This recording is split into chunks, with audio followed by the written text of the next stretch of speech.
అర్ధరాత్రి మధ్యలో దరువు అన్నట్టు టైం గాని టైంలో షాపింగ్కి అయితే వెళ్ళామన్నమాట. ఇలా చాలాసార్లే అవుతుంది. ఎందుకంటే నా ఆఫీస్ టైమింగ్స్లో మా హస్బెండ్ కుదరదు.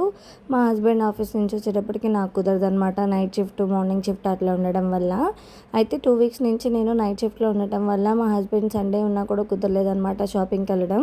లాస్ట్ వినుకొండలో నేను పెట్టిన వీడియోలో చేతనికి చెప్పులు తీసుకుందామని వెళ్ళాను కదా, అక్కడ కుదరలేదు. సో తీసుకోలేదనమాట.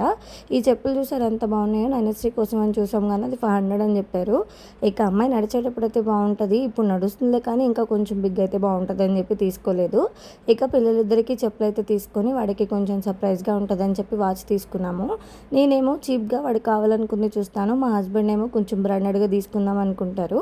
ఎంత బ్రాండెడ్గా తీసుకున్నా వాడు 2 రోజులకి పట్టపగలు చేసేస్తాడనమాట. ఇక వాడికి కావాల్సినవి తీసుకొని ఇంకా పూలు కూడా తీసుకుందామని వచ్చాము. నైట్ ఉంటుందా లేదా అని అనుకున్నాం కానీ ఆల్మోస్ట్ అందరు క్లోజ్ చేశారు. కొంచెం ఉన్నాయన్నమాట. అదే ఎర్లీ మార్నింగ్ అనుకుని ఎంత రష్గా ఉంటుందో, కొనుక్కెళ్ళే వాళ్ళు షాపుల వాళ్ళు చాలా బిజీగా ఉంటుంది.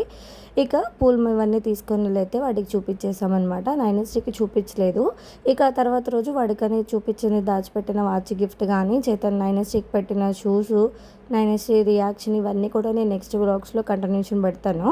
చెప్పులు అవన్నీ తీసుకొచ్చారు, చాక్లెట్స్ ఏమీ తీసుకురాలేదని గోల గోల తీసాడనమాట వాడు. నేను ఇవన్నీ చూసిన దగ్గర నుంచి నాకు ఇంకా టార్చర్ పెడతాడని చెప్పి వాడికి చెప్పలేదనమాట. నెక్స్ట్ వీడియో కంటిన్యూషన్ అయితే పెడతాను. మీరు అయితే సబ్స్క్రైబ్ చేసుకోండి. Thank you.